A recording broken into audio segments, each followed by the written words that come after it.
techniques et financiers. Et ces gens-là, nous savons le poids des États-Unis dans les instances de décision, au FMI, à la Banque mondiale, et ce gouvernement-là a intérêt à se ressaisir. Après cette première étape auprès des partenaires internationaux, il compte aussi multiplier les actions en interne. Parce que nous n'entendons pas laisser passer cette loi. On est prêt à toutes sortes, en tout cas aujourd'hui, de résistance pour que cette loi-là ne puisse pas passer à l'Assemblée nationale. Considérant ainsi que par cette proposition, le parti au pouvoir veut imposer son dictat, ils se disent déterminés pour qu'il n'y ait pas de justice des vainqueurs. Je vais l'annoncer en titre, des filles du collège Saint-Gabriel de Thiès ont été exclues ce matin pour port inadéquat du voile. La mesure a suscité des tensions entre la direction et les filles accompagnées de leurs parents. Mais c'est l'intervention de l'inspection d'académie de Thiès qui a calmé la situation, n'est-ce pas, Matar Barry? Au collège Saint-Gabriel de Thiès, plusieurs élèves ont été exclus. L'établissement a décidé de ne plus accepter les filles voilées en raison de son règlement intérieur. Une mesure qui a soulevé des tensions entre ces dernières et l'administration. Il a fallu l'intervention de l'inspecteur d'académie de la région de Thiès pour calmer la situation. Quelques élèves, notamment des filles, peut-être porter le voile de façon pas très adaptée. Parce que ça pouvait cacher, ça cachait par moment un peu l'insigne, etc. Ça constitue quand même, quoi qu'on dise, une faute. Alors face à cette situation, nous avons déployé les inspecteurs sur place vraiment pour un peu corriger et réintégrer les enfants, donc leur restaurer le droit fondamental qui est le droit à l'éducation.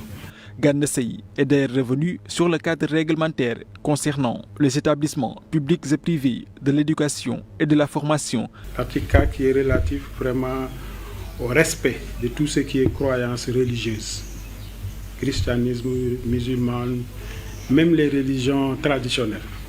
Dans ces croyances religieuses, le port du voile, le port de la croix, le port des perles, etc. Donc ça, je pense que c'est bien encadré et que tous les règlements intérieurs doivent intégrer ces aspects. Un incident malheureux vivement déploré par les parents d'élèves venus soutenir leurs enfants. On a été inscrits, on a respecté tout, on paye notre argent. Cette année, pour vous dire la vérité, ils ont augmenté. On n'a pas dit mot parce qu'on veut que nos enfants réussissent. On a arraché des voiles à des enfants, on a fait enlever des mousseaux à des enfants, des élèves de terminale qui sont dehors depuis 8 heures moins. Des élèves de 3e qui sont dehors depuis 8 heures moins, qui ne peuvent pas accéder à leur classe pour faire des études à cause de voile. À l'issue d'une réunion tenue entre l'IEF, les filles exclues et l'administration, le calme est finalement revenu. L'inspection d'académie de la région de Thiès prévoit à cet effet un dispositif de suivi des recommandations pour que de pareils incidents ne se reproduisent plus. Et après une enquête diligentée par l'inspection d'académie de Thiès au niveau de l'établissement, il est ressorti des propos de l'administration du collège que le motif du renvoi est lié au fait que certains voiles cachent entièrement l'uniforme du collège Saint-Gabriel. Selon le communiqué du ministère de l'Éducation nationale, d'autres filles ayant correctement porté le voile ont été victimes de cette mesure. Il a été rappelé à l'administration du collège qu'une telle décision divorce avec les textes en vigueur et des instructions fermes ont été données au directeur du dit collège pour la réintégration dans l'immédiat de toutes ces filles tout en préservant leur droit à l'éducation. En cette période de Ramadan, le groupe Non Stress Land perpétue sa tradition d'œuvrer dans le social. Cette année, c'est à Thiès que l'organisation a apporté son soutien en distribuant des kits alimentaires à 75 ménages défavorisés, un geste de solidarité qui vient soulager de nombreuses familles. Aujourd'hui, nous sommes à Thiès pour notre 13e édition de l'action sociale Ramadan. Il était prévu de venir à Thiès et de donner à 75 familles des kits alimentaires complets, composés d'un sac de riz de 25 kg, d'une bouteille d'huile de 5 litres, du sucre, des savons, détergents, tout ce qui va avec, tout ce qui va dans le panier de la ménagère. En plus de l'action Ramadan, nous avons d'autres activités. Dernièrement, au mois de janvier dernier, nous étions à l'hôpital Youssou Mbargane parce qu'on fait des arbres de Noël aux enfants hospitalisés, aux enfants qui sont malades. On le faisait à l'hôpital de Dantec. Ensuite, nous étions à l'hôpital Abbas Ndao. Et cette année, nous sommes allés à l'hôpital Youssou Mbargane. Nous nous rendons aussi dans les prisons, dans les maisons d'arrêt pour femmes de Liberté 6. Chaque année, il est prévu cette année le mois de mai. On doit y aller au mois de mai. On se rend aussi dans les Dara, dans les pouponnières, et un peu partout dans Dakar et sa banlieue et dans le Sénégal en général. Et toujours sur l'actualité, une centaine de lutteurs et exactement 7 promoteurs subissent la décision du ministère de l'Intérieur de suspendre la couverture sécuritaire des combats. Une décision prise le 16 février dernier suite à des violences occasionnant la mort d'un jeune homme après le combat de Franck contre Ama Baldé. Tous les combats qui étaient fixés ont été de facto reportés, ce qui entraîne une perte énorme aussi bien du côté des lutteurs que des promoteurs. Cela fait maintenant des semaines que les amateurs de lutte sont sevrés de combats. Pas seulement à cause du Ramadan, mais plutôt à cause de la décision du ministère de l'Intérieur de suspendre la couverture sécuritaire des combats. Au total, 144 lutteurs et 7 promoteurs ont subi les conséquences de cette mesure. Une situation qui risque de s'empirer si la suspension n'est pas levée. Ces mesures ont des conséquences négatives sur nos activités. Les lutteurs vivent de ça. Si on suspend ce sport, cela va forcément les impacter, mais aussi les promoteurs et d'autres Sénégalais. C'est une grosse perte, estimée à plusieurs milliards. Nous avons perdu beaucoup d'argent, et si ça continue, les pertes seront plus importantes. Cette décision du ministère de l'Intérieur de suspendre les couvertures sécuritaires des combats de lutte a été prise suite aux violences ayant entraîné la mort du jeune Babacar Diagne à la fin du combat Franck Ama Baldé le 16 février dernier. Doudou Diagne accuse le CNG.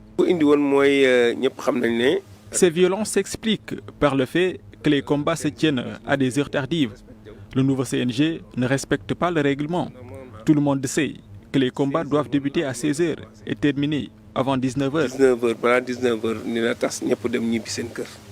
Le président des amicales amateurs de la lutte sénégalaise invite CNG, promoteurs et autorités à profiter du mois de Ramadan pour discuter et à s'entendre sur l'essentiel, mettant en place des mesures qui permettront de chasser toute forme de violence autour de l'arène.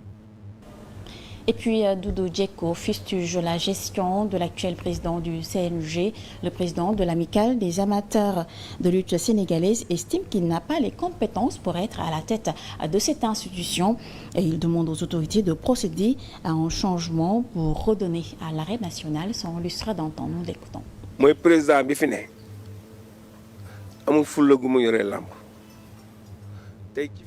l'actuel président du CNG ne peut pas gérer la lutte. Il doit être remplacé par quelqu'un d'autre qui a les compétences requises et aptitudes et qui a le courage de dire non aux promoteurs quand il le faut. Par exemple, quand on dit un combat doit démarrer à telle heure, mais qu'on respecte l'heure, ne pas céder à la pression des promoteurs, mais quelqu'un qui se laisse influencer par ces derniers, qui lui dicte ce qu'il faut faire, ce qu'il ne faut pas faire, ne peut pas diriger le CNG. C'est pourquoi le ministère de l'Intérieur doit demander au ministre des Sports de le démettre à la tête de la lutte sénégalaise. Cependant, j'appelle aussi à tous les acteurs à œuvrer dans le sens du développement de notre sport national.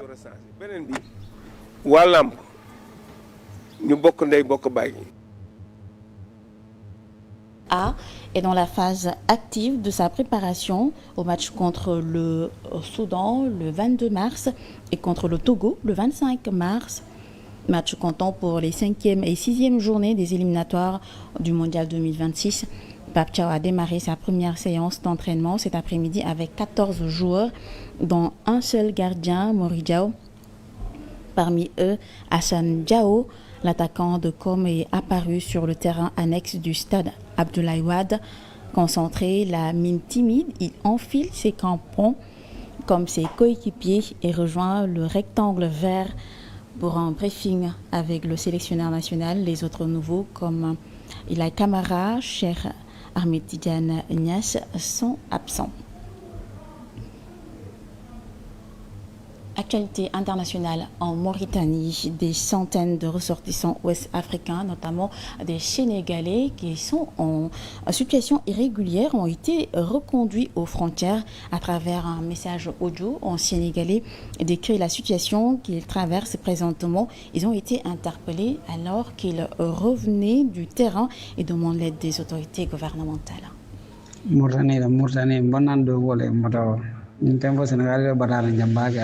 Il fait partie des Sénégalais en détention en Mauritanie.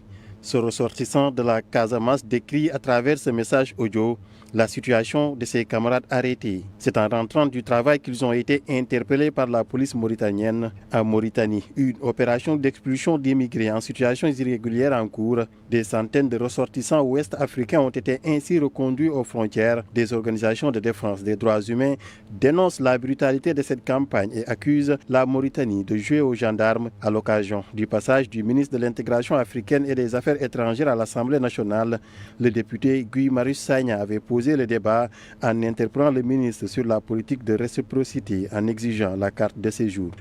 Madame le ministre, Mauritanie de la carte de séjour. Madame le ministre, la Mauritanie exige une carte de séjour. Est-ce que le Sénégal fait pareil pour les Mauritaniens résidant ici au Sénégal? Si ce n'est pas le cas, je pense qu'on doit faire pareil. Et c'est valable pour tous les autres pays. On doit privilégier la paix, le dialogue, mais si les autres pays durcissent la procédure, je pense que nous aussi, nous sommes un État souverain. La Mauritanie, un pays d'accueil et de transit, des dizaines de milliers de subsahariens, majoritairement maliens et sénégalais, y travaillent comme ouvriers domestiques ou dans le petit commerce. Selon le porte-parole du gouvernement mauritanien, sur 130 000 migrants recensés en 2022, seuls 7 000 ont renouvelé leur titre de séjour malgré leur présence sur le territoire. Justement, Moussa Mané, la ministre des Affaires étrangères, Yacine Fall, a entamé ce lundi une visite en Mauritanie. Depuis plusieurs jours, des ONG alertent sur une vaste campagne d'arrestation et de refoulement de migrants en situation irrégulière en Mauritanie. Nouakchott, de son côté, présente ces opérations comme des mesures de routine visant à régulariser leur statut et à démanteler les réseaux de passeurs. La semaine dernière, Dakar s'était dit indigné des traitements infligés à ses ressortissants en Mauritanie. Toujours sur cette question migratoire, Alassane Nassar a été arrêté, cité dans cette rocambolesque histoire d'immigration irrégulière. Le maire de John War sera déféré au parquet financier judiciaire de Dakar, auditionné au cours de sa garde à vue par la gendarmerie de Foundiougne. Il est passé aux aveux. Il a reconnu avoir reçu 2 millions de francs CFA des mains dans des convoyeurs appréhendés par les forces de l'ordre. Les 2 pirogues de 547 immigrés clandestins ont été interceptées vendredi dernier. Et pour terminer, le Rwanda ne digère plus la présence de la Belgique dans son territoire. Kigali accuse Bruxelles de propager une mauvaise réputation infondée et de semer la discorde en se mêlant du conflit en cours en RDC. Voilà tout cela avec Ousmane Ba. C'est à travers un communiqué du ministère des Affaires étrangères et de la coopération internationale du Rwanda que l'information a été rendue publique. Il s'agit d'une rupture avec effet immédiat. En effet, les diplomates belges présents sur le territoire rwandais sont tenus de quitter le pays dans un délai de 48 heures. Selon le gouvernement rwandais, cette décision fait suite à une réflexion approfondie sur les différentes positions de la Belgique que les autorités rwandaises interprètent comme des tentatives pitoyables de maintenir ses illusions néocolonialistes. Kigali reproche ainsi à Bruxelles de prendre parti contre le Rwanda dans le conflit en cours en République démocratique du Congo. Selon le communiqué, la Belgique mène un combat d'opinion internationale contre le Rwanda, utilisant mensonges et manipulations dans le but de déstabiliser le pays. De plus, les autorités rwandaises ne digèrent toujours pas le rôle destructeur de la Belgique dans le génocide contre les Tutsis en 1994. Du point de vue de Kigali, c'est l'ancien colon qui a participé à la création de l'extrémisme ethnique qui a conduit à ce désastre historique. Pour toutes ces raisons donc, le pays de Paul Kagame ne veut plus rien avoir à faire avec la Belgique. Le Rwanda veut désormais protéger ses intérêts nationaux, sa dignité internationale ainsi que ses principes de souveraineté, de paix et de respect mutuel. Voilà, mesdames et messieurs, c'est tout pour ce journal que j'ai eu le plaisir de vous présenter. Restez avec nous. Tout de suite, la suite du programme avec Aïcha. Aïcha, je te rends l'antenne. Merci beaucoup, Germaine. Nous nous retrouvons demain, Inch'Allah. À demain. Allez, merci à Germaine. Merci à vous aussi, amis téléspectateurs. Diadou Folen. Avec les programmes de la 7TV. Comme nous l'avons fait à chaque fois, avec bon de 18h, nous avons dit les Gungé. Maintenant, nous avons rendez-vous suba, Inch'Allah. À la même heure, c'est un plateau Ramadan Show.